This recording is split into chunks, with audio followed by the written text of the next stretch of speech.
Então vamos lá. Olá pessoal, sejam todos bem-vindos. Esse é o podcast Você Investidor do Interior para o Mundo. Lembrando que é do interior porque nós somos do interior de Santa Catarina. E aqui nesse podcast você vai aprender sobre educação financeira, sobre economia e principalmente sobre os investimentos, não é mesmo, Cleiton? É isso mesmo, pessoal. O objetivo do podcast, como foi explicado no episódio 1, é ser uma conversa aqui com erros de gravação, né? Vai ter palavras erradas, enfim, mas o objetivo é que seja uma conversa franca para que vocês entendam, né, a nossa opinião sobre investimentos. Então, no primeiro podcast foi comentado sobre a taxa Selic, e agora nesse segundo episódio nós vamos falar sobre a questão dos investimentos ruins que tanto levam as pessoas a não conseguir independência financeira ou não conseguir construir patrimônio pelo modo que é montado o sistema brasileiro, né? Exatamente. Então, hoje nós vamos entrar nesse assunto que é sobre, como você mesmo falou, os investimentos ruins, né? Então, o que o brasileiro vai atrás, né, quando ele pensa em investir? A primeira coisa, né? Mas antes de a gente começar nesse assunto a fundo, né, nós vamos falar um pouquinho sobre as instituições financeiras que mais lucram por conta dos investimentos ruins que o brasileiro acaba fazendo, né? É isso mesmo. Se falando no Brasil, né, o que mais dá dinheiro, né? Não é nem o petróleo, não é nem o minério, né, que é o caso tanto da Vale quanto da Petrobras. O que mais dá lucro líquido é banco, né? Então, se falando do sistema financeiro brasileiro, ele foi algo que foi sempre financiou a grande classe, né, as grandes empresas, as pessoas com influência, e parece que sempre ele dificultou, né, ou desfavoreceu, podemos falar assim, as pessoas de níveis um pouco mais baixos, que seriam, no caso, a classe trabalhadora, por exemplo. E o porquê que isso acontece? Por causa das altas taxas de juros, né, que sempre nós tivemos no nosso país. Todo mundo que depende de banco sabe muito bem, nós vamos comentar muito específico, cada investimento, sobre investimentos que não ajudam em nada você a construir patrimônio, né? Na verdade, eles são investimentos que vão atrapalhar a tua vida financeira, mas eles são vendidos, né? Ou seja, eles são ofertados como uma solução e, na verdade, não são tão boas assim, né? Exato. Então, se você até acredita, né, que muitas pessoas acreditam que o lucro dos bancos vem somente do cartão de crédito, do crédito pessoal, dos financiamentos, né? A maioria, porque os juros mais altos são cobrados aí, vem daí sim, né? Então os bancos têm lucrado em torno de acima de 20 bilhões ano, né? Os bancos têm lucrado e boa parte disso também são dos investimentos oferecidos à população, né? Então a pessoa, quando pensa às vezes em investir, ela acaba indo direto para o banco aí e não somente para fazer financiamentos, né? Mas para fazer investimentos. Então, a lucratividade bancária ela vem muito dessa parte financeira de fazer empréstimos, financiamentos, mas também muito dos investimentos ruins por conta do pouco juro que ela paga ao cliente, né? E o tanto do dinheiro, parte desse dinheiro que está sendo investido fica para ela. E se falando até quando ela paga, né? Porque tem alguns investimentos que, por incrível que pareça, eles não pagam absolutamente nada para quem está guardando dinheiro, né? Exato. Então, para você entender como realmente o sistema ele foi muito bem montado, você percebe que nenhuma instituição tenta se levantar para seguir um movimento contrário, né? Para seguir na contramão. Exato. Todas elas seguem exatamente no mesmo sentido, cobrando as taxas de juros muito próximas. Agora, por exemplo, começou aí uma guerra para quem cobra a taxa de financiamento imobiliário mais baixo. Bradesco está cobrando, parece 7%, o Santander está oferecendo quanto? 6,99%. Então você veja que ninguém surge para realmente colocar algo novo no mercado e mudar o padrão. É sempre essa briguinha entre os bancos de décimo, né? Um paga 90% do CDI, o outro vai lá e paga 92% do CDI, mas nenhum chega e revoluciona, né? Se falando dos bancos tradicionais. Agora nós começamos a perceber essa quebra de padrão com a entrada dos bancos digitais, né? Então os bancos digitais já entram nessa pegada sem cobrar nenhum tipo de tarifa, nenhum tipo de anuidade, com investimentos rendendo um pouco acima da média comparado a bancos tradicionais. Então bancos digitais estão quebrando esse padrão, enquanto bancos tradicionais nós percebemos que nunca aconteceu. Então, ou seja, quase que sempre foi um cartel, podemos falar assim, que todos são concorrentes, mas ao mesmo tempo são amigos para manter esse juro alto, para manter a lucratividade alta e todos ganharem, né? Acho que até algo que vale ressaltar aqui, que foi o assunto do nosso podcast passado, sobre a taxa Selic, né? Quando se fala principalmente em financiamentos, até a gente pode fazer um podcast futuramente sobre isso, né? Sobre produtos de empréstimo, de financiamentos bancários. Eles continuam utilizando a taxa Selic, tipo, quase 10 vezes mais alta, 5, 6 vezes mais alta, né? Não, ou seja, a taxa Selic está em 2,25%, né? Para quem não sabe, a taxa Selic é a taxa que baliza todos os investimentos e financiamentos que nós temos no país. Mas quando se trata de investimentos, né, eles são os primeiros a baixar a rentabilidade que vai ser oferecida ao cliente, né? Ou seja, é instantâneo, né? Instantâneo, Rentabilidade, né? que é o que sai do bolso do banco, ele diminui Exato. na hora. Foi feito até um estudo, né, que acredito que, se eu não me engano, a taxa Selic ela já está em 2,25%, mas as taxas de financiamento ainda estão lá em 10%, taxas de empréstimo de crédito pessoal, né? Então, ou seja, não estão acompanhando essas quedas que a gente está vendo aí na taxa Selic. Mas o investimento, como você falou, né? Saiu a notícia do Copom que a taxa foi reduzida nos investimentos que vai ser passada a rentabilidade para o cliente, é cortado na hora. Né? Onde o cliente ganha é a taxa 2,25, onde o banco ganha a taxa bem mais alta, Exato. né? Então é isso aí, a brasa sempre é puxada para o lado do assado do banco, né? Podemos falar assim. Outra questão, pessoal, então, que nós queremos também trazer para vocês, antes de nós entrarmos nos produtos específicos, que são produtos ruins de investimento, seria essa questão da cultura, né, do brasileiro. Porque, de certo modo, se nós formos analisar o Brasil como um todo, ele foi um país que nunca teve muita concorrência no sistema bancário e quanto mais o tempo passa, ao invés dessa concorrência aumentar, na verdade diminui-se, falando em grandes conglomerados financeiros, né? E até outros bancos já tentaram vir para o Brasil trazer uma nova cultura e não conseguiram, né? O Santander é um case que está dando certo, né? Que acabou vindo e está conseguindo se fixar no Brasil, mas ele não está dando certo porque tentou implementar um mercado novo. Ele deu certo porque ele se adaptou ao mercado brasileiro e também está ganhando dinheiro como os outros bancos, né? Exatamente. Então, ele acabou se adaptando ao sistema capitalista brasileiro. Mas no ponto que eu quero chegar, eu já vou passar aqui para o Eduardo, na questão da cultura que desde pequeno, né? Nós fomos educados que o lugar de você deixar o teu dinheiro é no banco, a pessoa que vai auxiliar você, né, a investir melhor vai ser o seu gerente do seu banco, que quem sabe nesse banco já vem da tua família, teu pai tinha conta nesse banco, passou para você, e aí a pessoa acaba mantendo porque conhece, né? Mas eu queria que o Eduardo comentasse um pouquinho sobre isso, sobre essa questão da cultura, que todo mundo às vezes tem a mentalidade correta, algumas pessoas, de como investir, mas aí vão, quem sabe, buscar no local que não seja assim tão indicado, né? O que você tem para falar sobre isso? É isso mesmo. Eu acredito que aí nós temos dois extremos, né, Cleiton? Porque nós temos dois tipos de pessoas quando elas têm a cultura da bancária. Primeiro, são aquelas pessoas que não guardam dinheiro, né? Que estão sempre endividadas. Os deficitários, né? Exatamente. Essa parte das pessoas que não guardam dinheiro, que estão sempre endividadas e que estão sempre atrás de novos empréstimos e novos financiamentos para conseguir manter uma vida, levar a sua vida, né? Manter uma vida, não dá para dizer organizada, porque quando você está com dívidas é difícil você levar uma vida organizada, né? Mas então nós temos aí esse primeiro tipo de pessoa. E aí nós temos o segundo tipo de pessoa, que é quando ela entende a importância de guardar dinheiro, né? Que é aquela pessoa poupadora. Que ela se torna, exatamente, ela se torna uma poupadora, né? Então, ela se torna uma poupadora e ela começa a acumular dinheiro, né? Ela começa a acumular o seu patrimônio, guardar. E ela tem aquele estalo, né? E que ela pensa, tá na hora de eu dar um valor maior, uma atenção maior pro meu dinheiro, né? Eu vou atrás de mais rentabilidade, né? E é o que a gente estava falando até antes de começar o podcast aqui, né? O que acontece? Essa pessoa, ela vai direto para a boca do tubarão, né? Porque ela vai procurar o gerente bancário, ela vai procurar uma agência bancária. E nós não podemos dizer que essa pessoa está errada, porque assim como eu, assim como você, nós crescemos nesse ambiente também, aonde o certo, que o seu dinheiro tinha que estar investido no banco, né?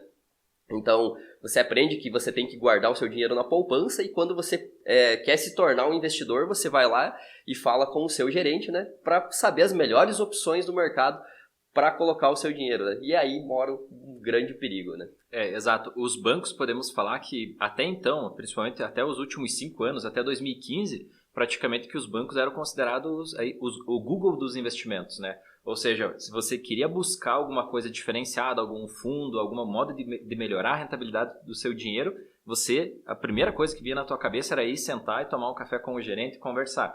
E aí é o que o Eduardo falou, né? O gerente, ele é cobrado, nós já vamos entrar nesses produtos financeiros, mas muitas vezes o gerente ele é cobrado para vender produtos que tragam lucro para o banco. E se traz lucro para o banco, quer dizer que o dinheiro está indo para o banco e não para você, né? Então, são investimentos que podemos falar nem devem ser chamados de investimento, eles acabam sendo produtos bancários, né? Produtos ali financeiros, e é dessa forma que o banco lucra tanto. Então, o ideal, pessoal, nesse início, então, desse podcast, nós entendemos, né, que como o sistema financeiro é montado, né, que os bancos acabam ganhando mais dinheiro do que petrolíferas e tudo mais. Nós entendemos que também, se falando do Brasil, isso acaba sendo algo cultural, porque o sistema se organizou dessa forma, tendo uma baixa concorrência, todos eles compartilhando e concordando em diminuir taxa de juros. Você percebe que nenhum banco segue na contramão do outro, todos eles seguem na mesma linha, reduzindo décimos de uma taxa de juro para chamar a tua atenção, ou seja, brigando por migalhas, né? Nunca nenhum pega, não, financiamento imobiliário conosco aqui vai ser 4% ao ano. Isso é revolução do mercado, mas você nunca vai ver um banco tradicional fazendo isso porque ele vai estar rasgando dinheiro se ele fizer, né? Exato. Então eles vão brigando nessas migalhas, então isso se acabou formando no Brasil essa cultura, tanto na questão de bancos, quanto na questão de como as pessoas pensam na hora de guardar, que seria um poupador, né? Ou seja, a pessoa se especializou profissionalmente, ela é um ótimo profissional, ela não teve tempo para estudar sobre o mercado financeiro e ela automaticamente confia num banco que ela sempre viu, né? Você acha que uma pessoa, de início, ela concorda de investir numa corretora digital que ela nunca ouviu na vida ou investir no banco que toda vez que ela vai passar na avenida, no centro da cidade dela, enfim, no caminho da casa dela, ela vê aquela agência bancária, né? Então, isso traz uma sensação de segurança. Só que aí o sistema faz com que o teu dinheiro não renda para você e acaba rendendo, né, para a instituição. Exato. E algo legal até que você citou, isso acontecia bastante antigamente no sentido de você ir no banco para tomar um café com o gerente, né? Então, isso era o que acontecia. O cliente ele se sentia acomodado, ele se sentia em casa, né? Porque ele chegava na agência bancária, o gerente abraçava ele, né? Não, vamos conversar aqui. Que você precisa hoje, né? Ele dizia, não, eu tô com um bom dinheiro aqui guardado na poupança, mas eu sei que tem investimento no banco e eu quero colocar nesses investimentos para ter uma rentabilidade maior, né? E daí voltamos a isso que a gente já falou, que é onde começa o banco ganhar mais do que o cliente, né? Sempre, né? Nunca vai ser o contrário. E para a gente dar o próximo passo aqui, nós separamos, né, Cleiton, os produtos financeiros, né, oferecidos pelas instituições bancárias, né? Porque não tem como a gente chamar de investimento, né? Para nós aqui é algo complicado. Mas assim, então para começar, pessoal, a gente separou 5 tipos e mais um bônus, né? Para falar para vocês sobre esses tipos de produtos financeiros que o banco oferece ao cliente quando ele procura uma agência bancária. E começando por um deles, nós vamos começar dos que teriam uma... O menos pior. O menos pior, essa seria até o termo a ser usado, o menos pior, né? Que é o fundo de ações, né, Cleiton? Exato, pessoal. Por que então o fundo de ações ele acaba entrando como o menos pior? Porque o fundo de ações, como o próprio nome diz, você não encontra só em bancos tradicionais, você também encontra em corretoras, mas normalmente falando em bancos tradicionais e são fundos antigos, eles vão ter algo que acaba o banco ganhando muito dinheiro, que é a famosa taxa de administração.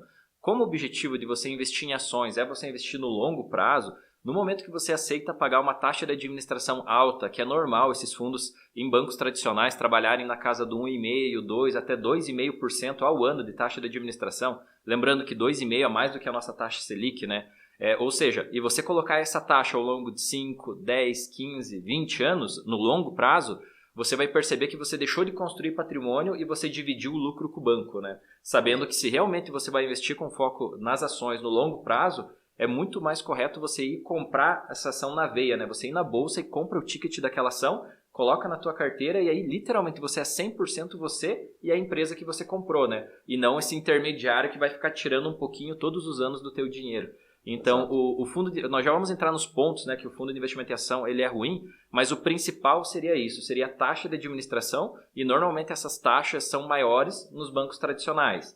Lembrando que também em corretoras existem fundos de investimento que também não são tão bons assim. Existem fundos mais famosos, que são mais atualizados, mais modernos, podemos falar assim, que entregam um histórico de rentabilidade justo, né? Mas você vai ver que acaba sendo a minoria comparado à maioria, né? Então não dá para a gente generalizar que são todos bons, mas também nós não podemos generalizar que são todos ruins, mas acabam sendo bons a minoria e não a maioria, né? Exato. E eu até acredito que o principal problema disso de um fundo de ação em instituições financeiras, em bancos, o que acontece é que a pessoa vai ir lá e vai procurar isso, o gerente vai falar que é um investimento de alto risco, só que pode trazer grandes rentabilidades. E o problema do investidor iniciante, né, da pessoa que está procurando esse investimento pela primeira vez, é que ele vai se ater à palavra alta rentabilidade, não vai se ater ao alto risco, né? Só que o risco ele é controlável, né? Então, se é um fundo de investimento de um banco, provavelmente tem um gestor, né, que ele vai escolher bons ativos, ou seja, boas ações de boas empresas, mas é com o tempo que você vai ter aquela performance mesmo investindo nesse fundo, né? E o que acontece na maioria dos casos é que a pessoa começa a investir nesse fundo e aí ele começa a oscilar E geralmente no curto prazo você tem grandes oscilações, seja negativas ou positivas.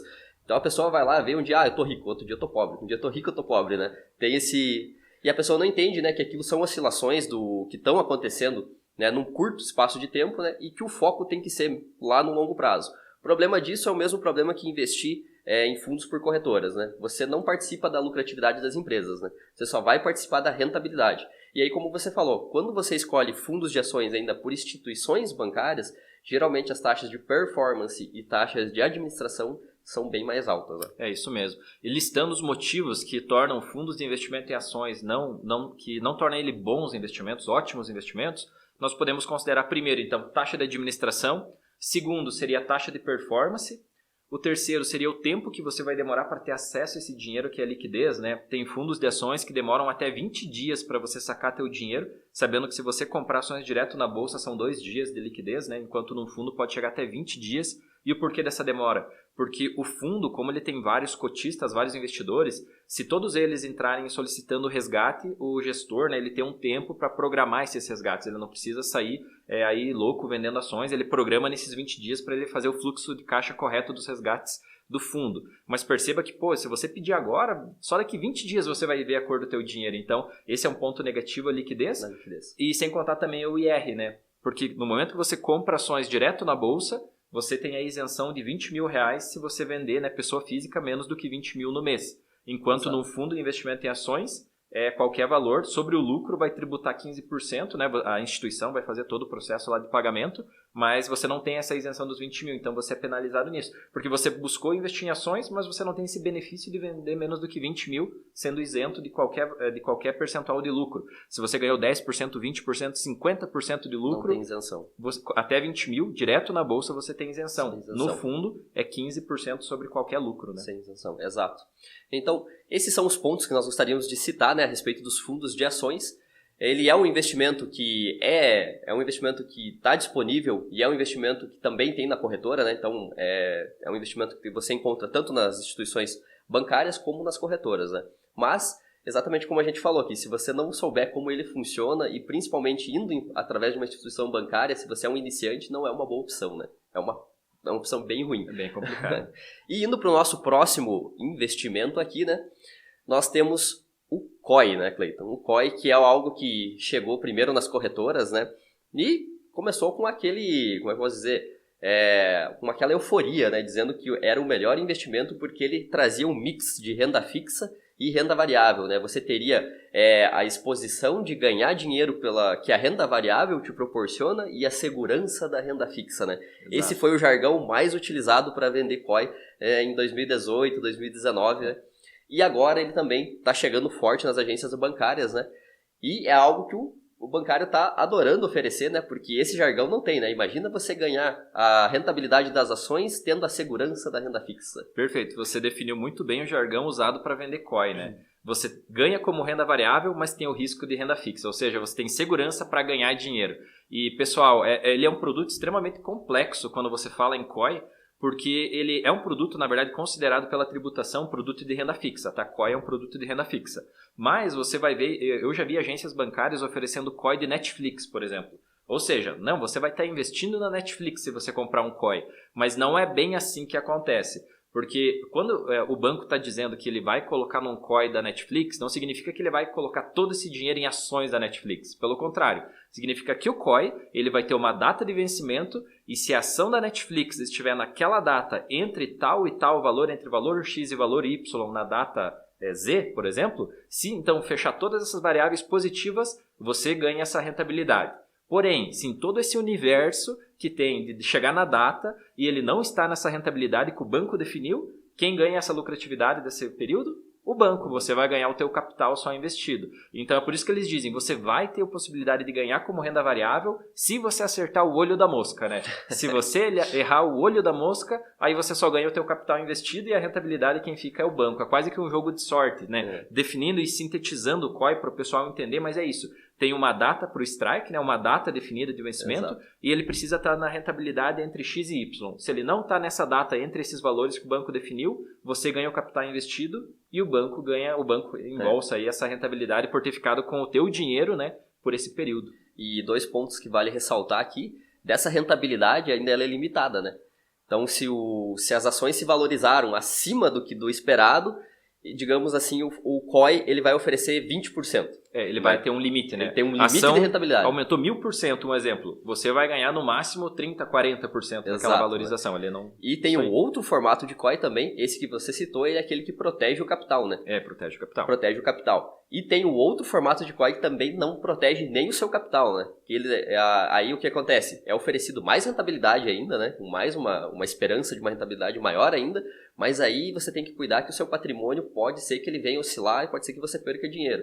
Então, é uma péssima escolha, né? O COI, seja ele protegendo o seu patrimônio ou não protegendo, né, Cleiton? Exato, e ele é um produto novo, né? Por isso que ele é muito falado hoje em dia, porque ele surgiu aí há 3, 4 anos atrás. E como o Eduardo falou, ele veio das corretoras, os bancos perceberam que, caramba, isso aqui é uma sacada que nós podemos ganhar dinheiro também. E aí eles trouxeram esse jargão, colocando empresas que estavam em ênfase, né? 3, 4 anos atrás, aí o Netflix estava estourando no Brasil e tal, então veio com essa pegada de COI de Netflix, COI de empresas americanas, e aí a pessoa imaginava que estaria investindo, né, nessas ações, mas não é necessariamente isso que acontece. Lembrando que é possível qualquer investidor brasileiro investir nos Estados Unidos com um capital baixíssimo, né? Hoje isso é possível. Então, na nossa visão, antes de você buscar esse intermediário que vai levar você no mercado americano, vai abrir uma conta numa corretora americana e compra direto a ação da Netflix lá, que você pode comprar frações. Então, por mais que a ação da Netflix custe, eu estou dando um exemplo aqui, eu não me recordo o valor dela, custe $400, você pode comprar 0,001 dessa ação. Então, com $10 você já consegue estar exposto a uma ação, seja Netflix, Google, Apple, Amazon, qualquer ação, né? Então, cuidado nessa terceirização, nesse caminho mais fácil, nesse atalho, porque esse atalho às vezes custa caro e por mais que seja um pouquinho trabalhoso você fazer uma conta numa corretora americana, mais uma vez, é você e a ação, é você e a empresa. E aí você tem certeza que você está fazendo a coisa certa. Exatamente. Seguindo aqui, então, pessoal, entendemos que COI é um produto novo, que ele oferece rentabilidade de renda variável com a segurança da renda fixa, mas entendemos que é uma jogada para trazer spread, para trazer lucro, tanto para corretoras quanto para bancos tradicionais. Existem COIs que podem ser interessantes, depende da situação, depende como é vendido, mas também são raros. É a mesma coisa do que fundos de ações, né? A grande maioria é para trazer lucro para a instituição que está te vendendo e os poucos são realmente que vão ajudar você a ganhar dinheiro. Seguindo, isso eu vou perguntar aqui para o Eduardo, porque todo mundo tem a preocupação de se aposentar quando se fala nos investimentos. E muitas pessoas começam a investir com o objetivo previdenciário que o nome chama. Por quê? Porque o próprio nome, né, mais famoso que vem à cabeça, Previdência Social, né? É a forma que você se aposenta pelo governo. E o brasileiro se acostumou a terceirizar essa responsabilidade, né? Ou seja, o brasileiro ganha e ele torra a vida inteira, porque ele confia que quando ele chegar na velhice, na velhice dele, o INSS vai honrar e o INSS vai pagar todos os meses o salário dele, mesmo sabendo que pode ser um salário bem inferior do que ele ganha hoje em dia. Mas a pessoa sabe, não, lá eu não vou ter dívida, não vou ter nada, e com o salário que vier do INSS eu tô tranquilo. E aí tem um produto financeiro que os bancos também vendo esse movimento, essa preocupação das pessoas de tentar conseguir uma renda extra na aposentadoria, nós temos a famosa e já um antigo investimento chamado Previdência Privada. Mas e aí, Eduardo, você acha que esses planos de previdência privada, principalmente oferecidos por bancos tradicionais, eles vão realmente trazer tranquilidade e liberdade financeira para a pessoa lá no futuro? Esse é um investimento que tem que tomar muito cuidado e é um investimento que ele, como você mesmo já falou, ele está aí há um bom tempo, né? E tem muitas pessoas que vão saber do resultado que está tendo esse dinheiro aplicado por anos só no vencimento, né? E talvez vão ter uma grande decepção quando chegarem lá. Estão apostando a vida, né? Ela está confiando a velhice dela nisso e vai ser uma decepção quando ela chegar lá, né? Exato. E tem várias pessoas que passaram uma vida investindo nisso e não cuidando da rentabilidade disso, né? Porque o problema da previdência privada é que ela pode se expor a ativos diferentes, né? Nós temos vários ativos de previdência privada que podem estar expostas em ações, podem estar expostas em fundos multimercados, em fundos de renda fixa, né? Então, a previdência, ela mascara várias coisas, né? E sem falar também na mesma coisa do fundo de ações que a gente estava falando aqui, a taxa de administração, né? Que é o vilão de tudo, né? Além de ser, às vezes, até aquela previdência que ela está colocando o seu dinheiro em ativos ruins, né? Tem uma taxa de administração gigante ali, comendo o seu dinheiro todo ano, e você está lá colocando o seu dinheiro, o seu suado dinheirinho, acreditando que em 20, em 25 anos você vai ter uma bolada para sacar lá. E no final das contas, quando você vai resgatar, se você fizesse as contas e tivesse deixado o dinheiro na poupança ainda por cima, teria rendido mais que a própria previdência privada, né? E é isso que é o grande vilão, porque você vai numa agência bancária perguntar, pedir sobre previdência privada, porque você tá com o pensamento correto, né? É aquilo que a gente falou da cultura, né? Você tá com o pensamento de buscar uma assessoria para você ter Exato, uma aposentadoria melhor, um conforto melhor lá na velhice. Você é um poupador, você tá disposto a guardar parte do teu dinheiro, só que você foi buscar auxílio, quem sabe, no local que não é o melhor local, né? Exato, né? E aqui vale relembrar, né? Nós estamos dizendo que o banco ele é a pior pessoa que existe, né? Mas ele é uma empresa. Ele é uma instituição que ela precisa gerar lucro, ela precisa ganhar dinheiro. Assim como o negócio que você abre, né? Todo negócio que você abre, o objetivo é que gere lucros e que cresça. Então, ele é uma instituição que ele te ajuda em partes, né? Mas muito minimamente. Mas o foco dele é ter lucro para ele mesmo, né? Então, voltando até o assunto aqui da Previdência, esse que é a maior ilusão que acabou se criando, né? Que as previdências privadas é o melhor investimento de uma agência bancária. Então, até muitas pessoas dizem que eu não vou para uma corretora para investir em ações, ou não vou para uma corretora para investir em renda fixa de lá, porque eu só faço previdência privada. Eu só invisto em previdência privada e eu conheço o meu gerente, eu conheço o meu banco aqui, então tá tudo certo, eu estou colocando aqui. Infelizmente, na maioria dos casos, tá? Grandes casos, o que acontece? No final das contas, quando você chegar lá daqui 20, 25 anos, o seu dinheiro que vai estar lá vai ser algo muito próximo, se não estiver perdendo para a poupança, né? Vai ser algo muito próximo. Por quê? É o que a gente sempre fala, né?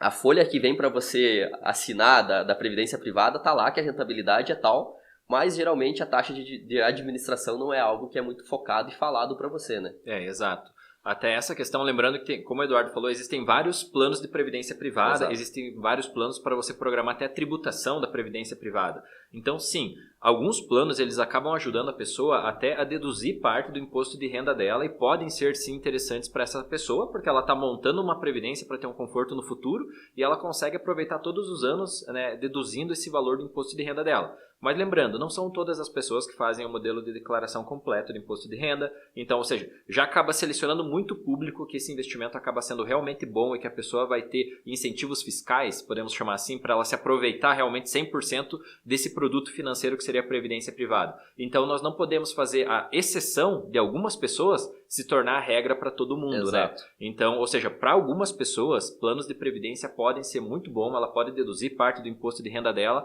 mas é para algumas pessoas.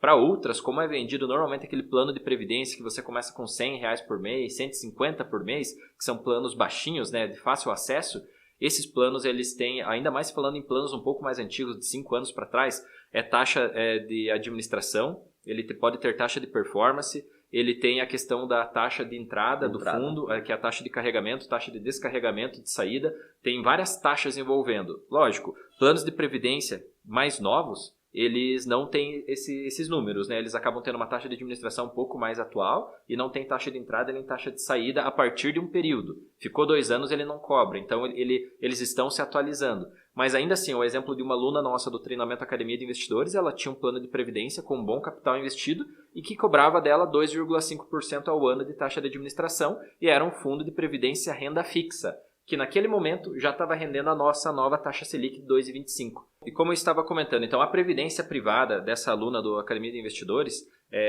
ele era um plano de previdência de renda fixa, que ele tinha a meta de render a nossa nova taxa Selic hoje 2,25% ao ano, e ele tinha uma taxa de administração de 2,5% ao ano. Então perceba como está fora isso, né? Você tem um plano de previdência que tem objetivo e meta, ele é passivo, né? Que ele vai render 2,25% e ele cobra 2,5% de taxa de administração. E tanto que na primeira conversa que essa aluna foi ter com a gerente do banco já comentou que poderia reduzir para 1,5% a taxa de administração, como se ela estivesse fazendo um favor para essa pessoa. Sabendo que, pessoal, como que você cobra, você promete 2,25% de rentabilidade e ainda assim vai cobrar 1,5%. E antes você cobrava mais do que a própria rentabilidade. E isso acontece com muitos fundos de previdência que têm bilhões investidos. Não são nem milhões, são bilhões investidos. Exato. E isso acontece porque são pessoas que já começaram seus planos há alguns anos atrás e não perceberam que elas deveriam já portabilizar e ir para planos mais atualizados, com taxas menores, com menos taxa aí de carregamento, como eu falei, e tudo mais, né? Para que ela migrasse, para ela fugir dessa armadilha, né? Porque há 10 anos atrás, há 5 anos atrás, nós tínhamos uma taxa Selic um pouco diferente do que tem agora.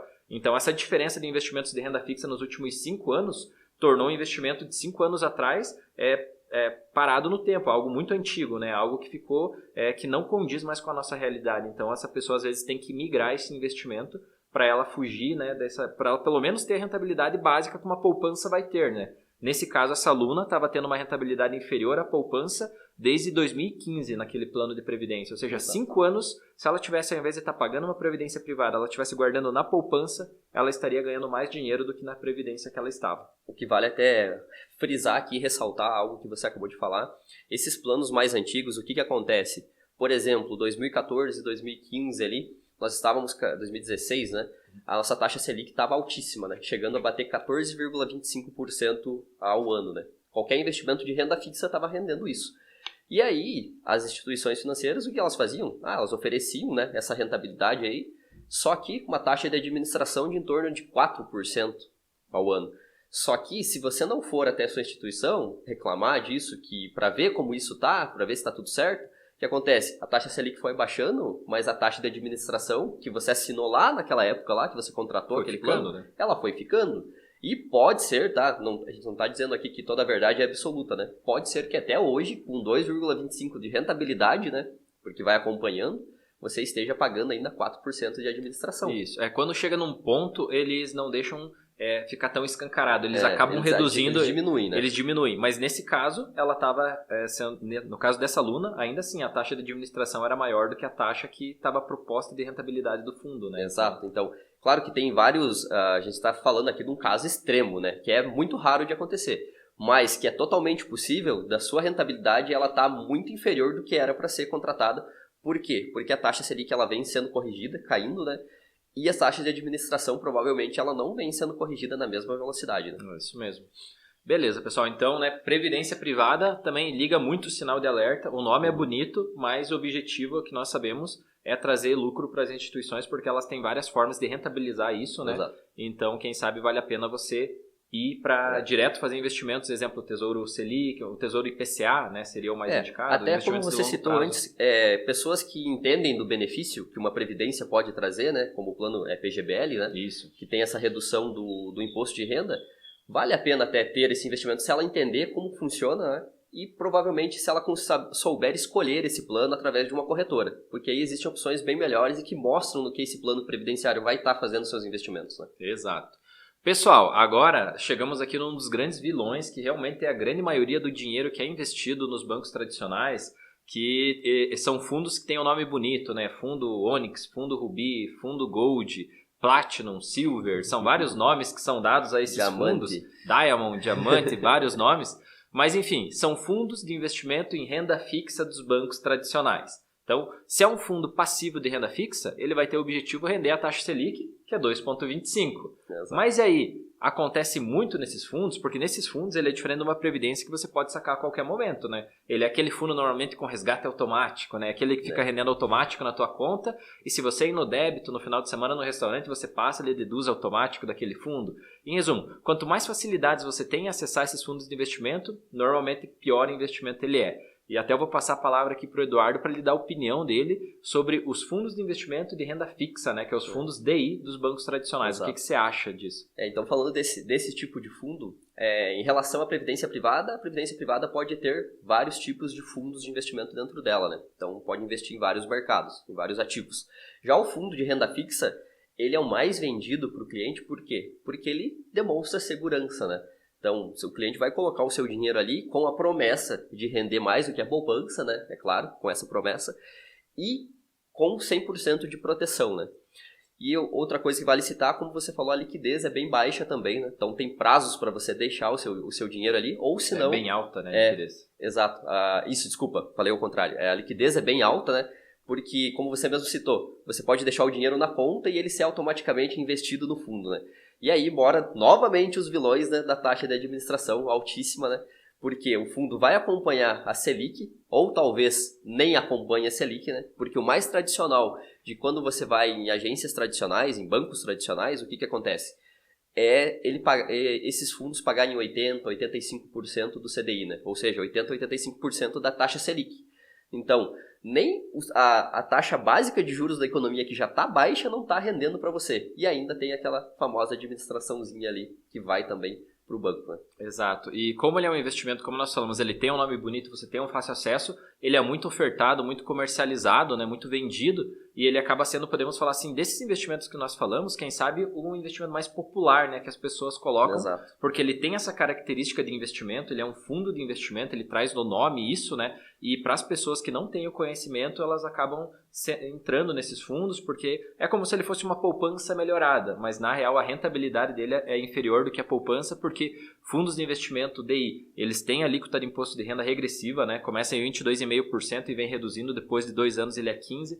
Poupança não tem IR. Lembrando, nós não estamos defendendo a poupança. Nós estamos falando que esses investimentos, por isso o nome do podcast, investimentos ruins, que esses investimentos eles são tão ruins que eles não conseguem ganhar da poupança. Exato. Né? Mas o nome deles é bonito. E sem contar, pessoal, também que os fundos de investimento, eles têm o Come Cotas, né? Que ele é cobrado 2 vezes ao ano, que seria um imposto de renda antecipado. E se você deixar teu dinheiro num longo tempo investido nesses fundos, também, além da taxa de administração, esse imposto antecipado faz com que não tenha a mágica dos juros compostos, né, no investimento nesse fundo. E você vai chegar lá daqui 5, 6, 10 anos, se você confiou num fundo desses DI, e você vai ver que ele não rendeu. Por quê? Porque ele teve IR no resgate, ele teve IR antecipado Come Cotas, e além de tudo ele teve taxa de administração que veio martelando, e muitas vezes esse fundo nem superou 100% do CDI, que exemplo, você tem um Tesouro Selic que vai chegar muito próximo a isso, tem bancos digitais que pagam 100% do CDI, até alguns bancos tradicionais estão tentando atualizar e trazendo CDBs que paguem 100% do CDI, mas perceba que esses fundos vão continuar porque eles são aquele ganha-pão garantido dos bancos, né? Exato. Outra coisa que vale ressaltar, até porque você falou disso no sentido do Come Cotas, o que é o Come Cotas e por que ele tem, é que os fundos de renda fixa eles não têm vencimento, né? Então você coloca o seu dinheiro lá, então a instituição bancária, a instituição financeira ali, ela não vai saber quando que você vai resgatar. Então por isso tem esse Come Cotas, como você mesmo citou, de 2 vezes ao ano. 2 vezes ao ano, né, de 6 em 6 meses, para cobrar o imposto de renda como exemplo. Você não vai resgatar, mas o imposto eu vou recolher para mandar para o governo, né? Exato. Então por isso que tem esse chamado Come Cotas, tá? Porque ele vai comendo ali da rentabilidade do seu fundo. Né? E lembrando, né, pessoal, se você for investir em um fundo de renda fixa, um fundo de investimento em renda fixa, você tem várias opções, tanto em bancos tradicionais quanto em corretoras, que você consegue comprar direto aquela dívida de um banco, né? Você consegue emprestar para o banco esse dinheiro, que é um exemplo, um CDB, você vai encontrar CDB 100% de CDI, que vai render muito próximo à taxa Selic. Você tem o Tesouro Selic, que o nome diz, ele rende a taxa Selic, ele vai render um pouquinho menos porque ele tem lá a taxa de custódia da B3, mas é uma opção que normalmente rende muito mais do que fundos de investimento, né, DI. Então, Exato. por esse motivo, perceba que o fundo de investimento DI, normalmente, se ele é passivo, ele perde para poupança, ele perde para CDBs, ele perde para Tesouro Selic. Então, por esse motivo, nós enquadramos ele como um investimento ruim. Exato, e um dos piores, né? Um dos piores, exato. Até a nossa conversa aqui, eu me lembrei, nós não listamos um investimento, mas dá só para a gente falar superficial aqui, que também é oferecido dentro da instituição bancária, que são os CDBs, né? Exato. E quando você investe por um banco tradicional, o CDB, geralmente, ele não rende 100% do CDI, Exato. né? Você tem que ver quanto ele é indexado, né? Porque Exato. O CDB de tal banco, ele é muito bom, ele é confiável porque o banco é bom. Tá, mas quanto rende esse CDB? Porque o banco tem a liberdade de cobrar desde 80% do CDI até te pagar 110% do CDI, né? Exato. Ele é livre para escolher a rentabilidade do quanto ele vai te pagar. E normalmente é essa pergunta que as pessoas não sabem fazer, né? E geralmente só são oferecidas às pessoas, não, eu tenho um CDBzinho aqui do banco, eu tenho um CDB bom aqui, né? Liquidez diária. Liquidez diária, você pode sacar quando você quiser, rentabilidade melhor que a poupança, né? Porque a poupança, ela rende 70% da Selic, né? Aí a pessoa te oferece um CDB que rende 85% da Selic, né? Ou seja, 85% do CDI, só que tem imposto de renda, né? Então, tem várias coisas mascaradas aí que tem que cuidar. Então, também, se você é um investidor de CDB de um banco tradicional, não custa nada ir na sua agência bancária, né, no seu banco, e ver quanto está rendendo isso. Isso serve também para previdência e para fundos de renda fixa. Né? Todos, né? Na verdade, todos os investimentos que nós falamos, você tem que saber quanto eles rendem, né? Desde um fundo de investimento em ações, uma previdência privada, um fundo de renda fixa. Se você não sabe quanto o teu investimento está rendendo, muito provável que você vai estar no investimento ruim, porque foi vendido para você sem precisar te explicar isso. Então, eles pode ter sido ofertado a você um investimento com uma rentabilidade muito baixa, porque foi focado no nome do investimento e não em quanto ele rende. E aí, provavelmente, foi ofertado e vendido para você o que mais o banco ganha e não mais o que você ganha. Né? Isso mesmo. E agora chegamos na nossa visão, na nossa percepção, né, Cleiton, ao pior investimento que você pode ter dentro de uma instituição, né? Porque tem um ainda que nós vamos citar que ele é fora bônus, da instituição. Né? É fora, esse é né? um bônus, porque esse quem investir, né, é loucura, mas tem muita gente que investe. Exato, né? Mas produto bancário, esse é o pior. Dos produtos bancários, esse é o pior, né? E é um que é muito oferecido a você. Quando a gente falar aqui, você vai dizer, meu Deus, eu tenho um desse. Porque é muito padrão que várias pessoas já tenham, pelo menos uma vez na vida, passado por isso, né? Então, e esse investimento, ele é investimento, né? Esse produto bancário, ele nada mais é que a capitalização, tá? Então, né, Cleiton, você que já foi um gerente bancário, né, antigamente, o que você tem a dizer sobre a capitalização? Exato. Pessoal, título de capitalização, quem sabe é o carro-chefe que traz lucratividade para os bancos. Então, todos os gerentes, eles têm o objetivo e o foco de vender esse produto porque ele rentabiliza muito as carteiras, muito as agências bancárias. E para quem não sabe como é estruturado o sistema bancário, ele é muito bem estruturado, porque o gerente precisa defender a carteira dele para dar uma rentabilidade X. A soma dessas rentabilidades dos gerentes traz a rentabilidade para a agência bancária, que quem é medido aí não é mais o gerente de contas, é o gerente geral. Então o gerente geral cuida para que os gerentes sejam extremamente produtivos para ele livrar o emprego dele. A partir do gerente geral, então a agência dá um número que ela concorre com várias outras agências, normalmente de uma regional, de uma diretoria. E aí, se essa agência, mesmo tendo vários gerentes trabalhando bem, mas ela fica na pior colocada, isso coloca toda essa agência em evidência, por mais que ela esteja 100%. Por quê? Porque tem agências fazendo 200%, 300%, 400%. Então a agência que faz 100 se torna pior mesmo fazendo o dever de casa. E ainda assim essas pessoas ficam com o emprego em risco. Então o sistema bancário ele foi montado no backstage dele, né, depois, atrás das cortinas, muito bem montado para trazer lucro para o banco. Porque mesmo quem está entregando o resultado, se o do lado entregou um resultado maior, significa que ele é ruim. Então ele precisa dar um jeito de não só entregar o 100%, ele precisa entregar mais do que o 100%. Exato. Isso faz com que os bancos não tenham limite de lucratividades, né? Porque o sistema é feito assim, aí, como eu falei, dessa diretoria ela concorre com outra diretoria, que esse estado concorre com outro estado, e aí é premiado o melhor estado, a melhor diretoria, a melhor agência, o melhor gerente, e aí todo mundo quer ganhar esse prêmio, né? Então aí a ideia, o pensamento é vender produto que traz rentabilidade para quem? Para o banco, né? Para o banco. Exato. E o título de capitalização é um produto que faz esse papel, porque a pessoa vai investir seu dinheiro com a promessa, né? Existem alguns sorteios, mas é uma possibilidade bem pequena de você ganhar um prêmio, seja um carro, uma viagem, algum prêmio em dinheiro, e você vai deixar o teu dinheiro para o banco aí 2 anos, 3 anos, até 5 anos, né? E isso pode ser um aporte único, ou seja, 10 mil reais eu não sei o que fazer. Vai lá e faz um título de capitalização para vencer em 36 meses. Ou eu vou guardar 50 reais por mês. Vai lá e faz um título de capitalização que todos os meses vai cobrar 50 reais da tua conta. O problema, não rende nada. Porque normalmente ele está atrelado à taxa TR, que já está zerada aí há mais do que 3 anos, né? Então ele é um fundo que literalmente ele vai devolver o dinheiro que você colocou sem nenhuma correção monetária, né? Exato. E outro fato de como ele é oferecido, vale ressaltar também aqui, como você mesmo citou, é o prêmio, né?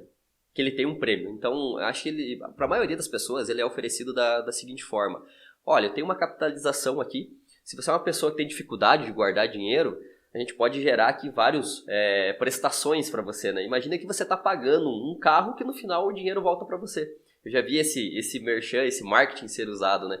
E ainda você corre toda semana, né? Concorre, né? Toda semana a chance de, como você mesmo falou, de ser sorteado para uma viagem, ser sorteado um carro, né?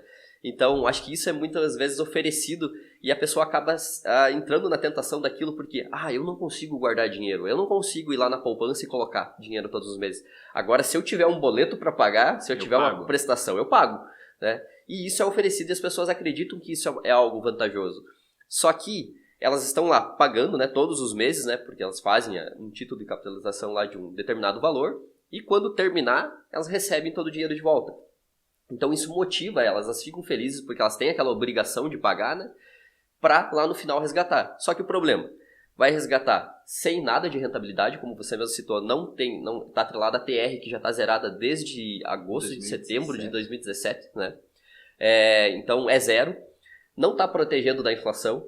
Então os 100 reais que hoje compram determinadas coisas, daqui a 5, 6 anos, que é o prazo de vencimento desse título de capitalização, não vão ser mais os mesmos 100 reais, né? Não vão comprar as mesmas coisas. Não vão comprar as mesmas coisas, porque nós temos inflação, né?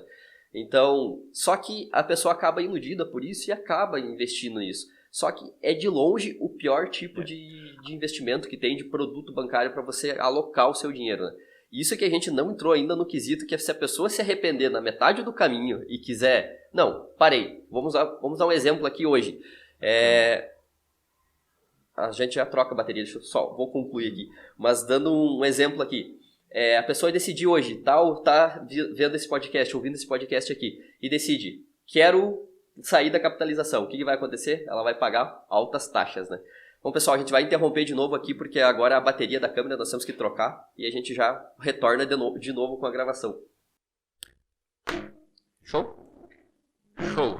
Então, vamos lá. Vamos voltar aqui, pessoal. Retornando. Bom, então, o que acontece, né? Quando essa pessoa desiste da capitalização, por exemplo, ela tá ouvindo esse podcast aqui, não, amanhã eu vou ir no meu banco e vou cancelar essa capitalização e vou investir pelo menos num Tesouro Selic ou num CDB 100% do CDI, né? O que vai acontecer? Essa pessoa ela vai ter que pagar, bem dizer pagar, uma multa, né? Ela vai ter uma multa, né, Cleiton? Que essa multa vai variar do tamanho, conforme o tempo que ela permaneceu fazendo esses pagamentos, né, dessas mensalidades na capitalização.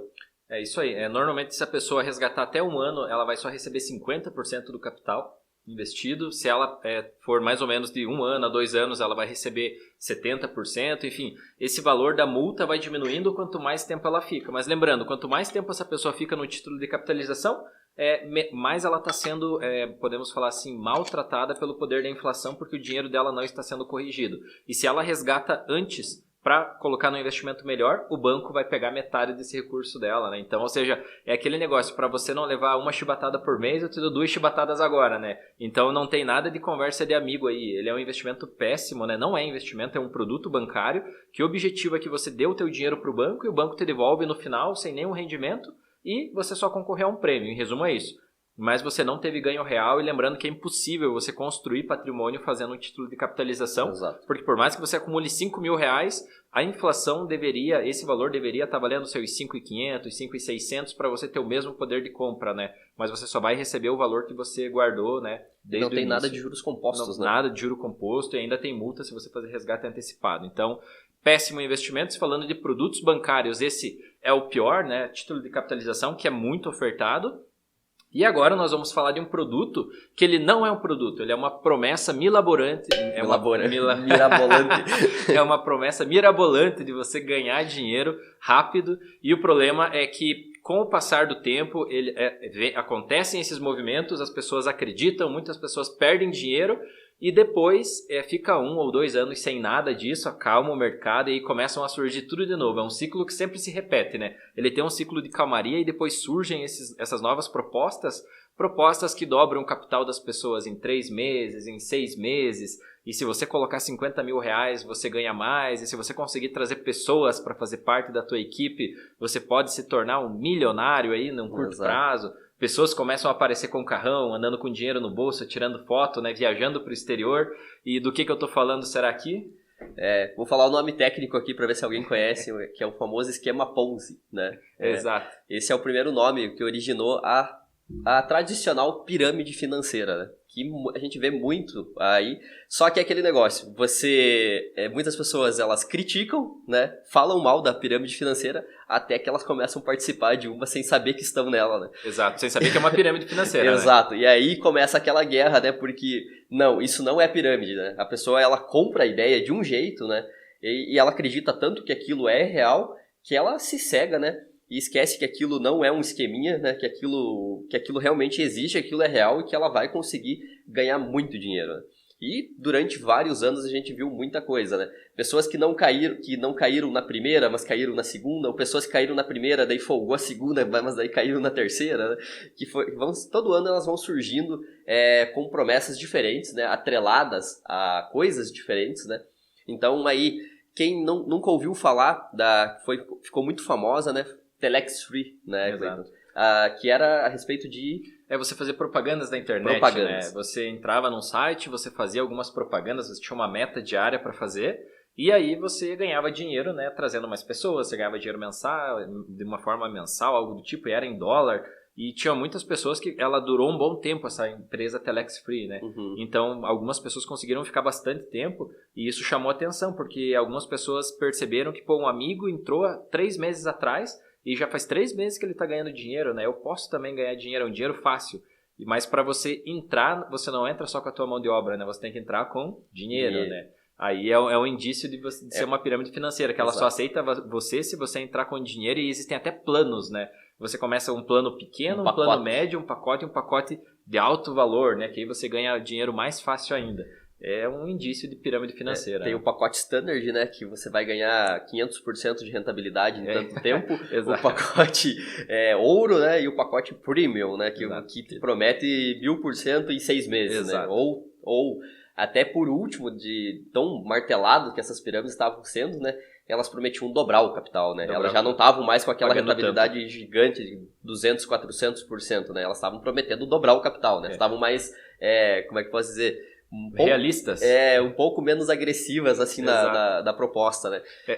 E aí, até eu posso citar outras ali, né? Teve a Bibon também, né? Isso, Bibon, acredito que foi sistemas de segurança, né? De alarmes, né? Algo do tipo, assim, que ela veio com... Então, perceba, Telex Free era um sistema de propaganda digital, né? Bibon, um sistema de segurança que as pessoas poderiam instalar o alarme do carro, que eu acho que tinha monitoramento, algo do tipo assim. Sistema novo que iria revolucionar o mercado, e as seguradoras iam até exigir que a pessoa tivesse aquele sistema que tornaria o seguro mais barato, né? Exato. E veja como a ideia vem bem estruturada, que algumas pessoas podem até acreditar, mas no final o objetivo era só a pirâmide financeira entrar, quem entra paga, e mais pessoas precisam entrar para quem está dentro continuar ganhando dinheiro. Geralmente tem um produto, né? Geralmente digital, né? Mas um produto insignificante ali, que não seja tão caro, para que as pessoas utilizem ele, né? Utilizem aquele produto. Ah, não, eu vendo o negócio do alarme, né? Eu vendo e tal. Daí vem aquela proposta por trás, né? Mas se você quiser ganhar mais dinheiro, além de vender só o receptorzinho lá, né? Exato. Você pode entrar comigo no negócio, né? Porque daí eu ganho tantos por cento, e se você convidar mais gente para vender isso aqui, você ganha também. Então, o esquema de pirâmide, eles funciona sempre assim. Você tem que trazer mais pessoas, né? Quanto mais pessoas você trouxer abaixo de você, mais você vai ganhar. E também tem as características iniciais que o Clayton citou, que tem um pacote inicial que você tem um valor X para pagar, e eles prometem que em determinado período o seu dinheiro vai ter uma alta rentabilidade, né? Às vezes pode ser dobrar o seu dinheiro, às vezes pode ser 1% ao dia, né?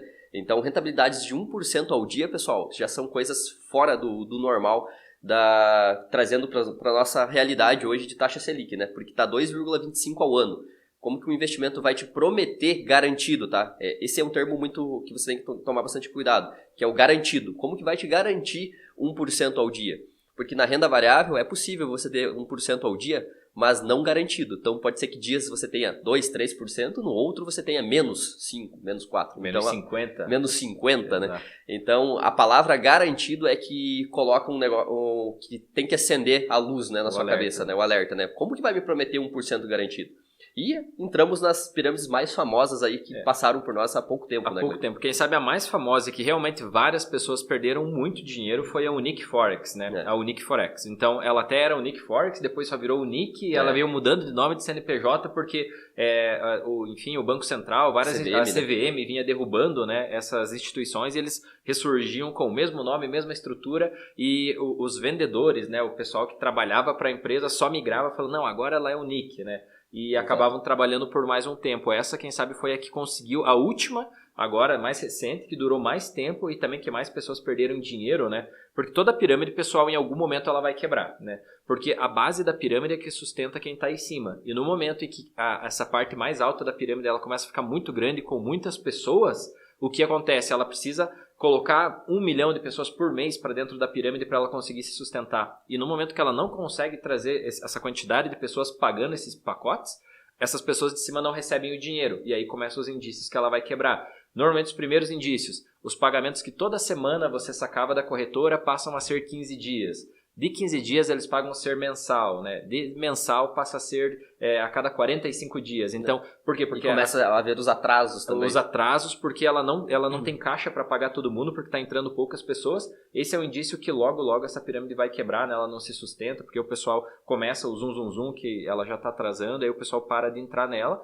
Então, a Unique Forex foi, quem sabe, a mais recente que conseguiu crescer em grande escala no Brasil, até com escritórios. O pessoal estava até chegando a abrir, eles estavam conseguindo ganhar dinheiro. Físicos, né? Escritórios físicos da Unique Forex, era como se fosse uma agência da Unique Forex numa cidade para vender os planos e prometendo essas rentabilidades, porque eles conseguiram ganhar dinheiro suficiente para se estruturar nesse sentido. E a última nós tivemos foi a DD Corporation, né? Exato. Todas elas no ramo de criptomoedas, essas duas no ramo de criptomoedas, e até a Unique Forex, ela falava sobre Forex, né? Que é o mercado de moedas, né? Então, seja o câmbio de moedas, né? Trocar real por dólar, dólar por euro. Mas ela acabou também, por último, focando em Bitcoin, né? Então, a estrutura era criptomoeda, mas era focada em Bitcoin. Então, elas diziam que faziam compra e venda de bitcoins, né, no mercado e tal, e que a rentabilidade desses bitcoins era como é que eu posso dizer, distribuída entre os investidores, entre os clientes, né. Então eles tinham especialistas que sabiam, que tinha um robozinho lá, né, que determinava exatamente o momento de compra e venda, e a lucratividade era paga aos clientes, né. Então isso aí se sustentou por um bom tempo, né, todo mundo sabia, todo mundo não, mas a maioria das pessoas sabiam que era uma pirâmide, né? Mas como estavam ali ainda ganhando um pouquinho de dinheiro, estavam acreditando que ia funcionar, que não ia quebrar, mas não teve como é que eu posso dizer, outro final, né? Foram todos iguais. Foram todos iguais e quebraram. E até o que chama a atenção é como as pessoas acabam acreditando, né, pessoal? Esse é a ganância, né? Tem que tomar muito cuidado quando você começa a ganhar dinheiro fácil e você se cega da onde está vindo esse dinheiro, né? Porque no Brasil muitas pessoas criticam políticos, criticam corruptos, entre várias coisas, mas aí quando elas percebem o sistema de pirâmide, que se ela entrar cedo, ela pode ganhar dinheiro, mesmo sabendo que vai quebrar, mesmo ela sabendo que várias pessoas vão perder suas economias, né? Ela pensa, não, mas se eu entrar antes, eu vou conseguir ganhar dinheiro. Eu sei que vai quebrar, mas se eu entrar no momento certo, eu ganho dinheiro.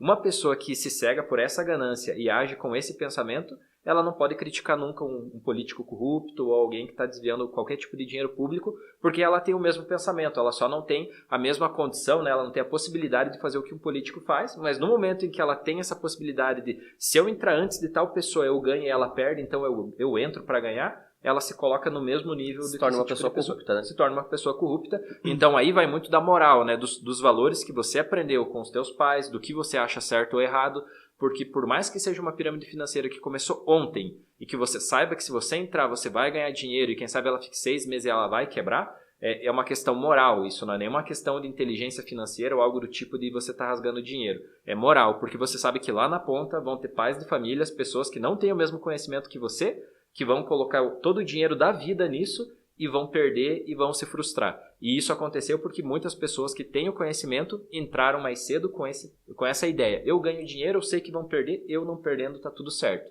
Se colocou exatamente no mesmo nível do que um político corrupto ou qualquer pessoa que se vende por dinheiro. Exato, aí já é uma cultura até totalmente diferente, né? Não é uma cultura de não saber entrar por inexperiência, entrar por falta de conhecimento, né? Já é uma cultura de pensar em se beneficiar, né? Pensar, eu sou mais inteligente que essa pessoa, eu sei que vou ganhar um determinado período, vou estar ganhando, e a hora que eu ver que começar a dar os primeiros sinais, eu caio fora, né? O jeitinho, né? O jeitinho. Então tem que cuidar com isso também, porque se você não for íntegro, uma hora ou outra você vai entrar num esquema que não vai dar certo e você vai cair, né? Então... Exato. Até se falando no Brasil, nos Estados Unidos, pessoal, pirâmides financeiras... Quem entra abaixo do dono responde pelo mesmo crime que o dono entrou, porque a pirâmide só cresceu, não foi porque o dono fez as primeiras vendas e depois quem fez a pirâmide escalar, crescer, foram as pessoas. Exato. Então, de certa forma, as pessoas têm tanta responsabilidade quanto o próprio dono. Só que no Brasil, só quem responde é o dono quando ele responde, né? Exato. E agora estão se estruturando novas leis, né? Já está até no Supremo para votação essa lei, que pessoas que entrarem e colocarem mais do que 2 pessoas dentro da pirâmide vão responder igualmente como o dono, porque ela também ajudou essa pirâmide a se espalhar, né? Exato. Então é um modo, então tem que tomar muito cuidado, quem sabe no futuro nós não vamos mais ver isso, porque as pessoas vão ter essa ciência de que elas podem pagar criminalmente, né, por esse investimento, né, que é vendido. E tomara que isso aconteça logo, né? Porque você tem que fazer coisas íntegras. Se você quer fazer investimentos, se você quer crescer, você quer ter um patrimônio, você tem que saber fazer a coisa certa, né? E coisas que sejam consistentes, né? Porque isso não é consistente, não vai te levar ganhar 50%, 10% hoje, né, durante 2, 3 meses, não vão te levar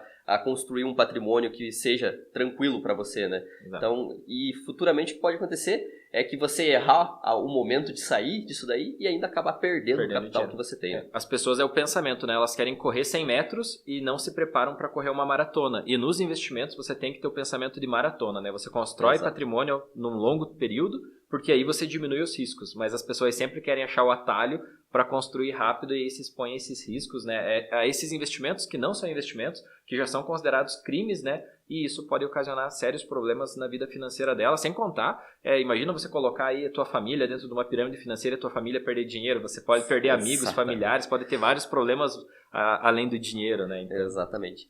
Bom, e você que acompanhou esse podcast até agora, anotou todos esses investimentos os quais a gente falou, os quais a gente citou, os quais problemas que eles podem estar trazendo para o seu dinheiro, ou seja, rentabilidade ruim, taxas ruins, né? Então, anota tudo isso, né? Pensa que se você está em algum desses investimentos, ainda sempre é o momento de você sair, né? Como a gente citou, tem uns aqui que eles vão te cobrar, eles vão te machucar na hora que você quiser sair desse investimento, né, Cleiton? Que, na verdade, não é um investimento, né?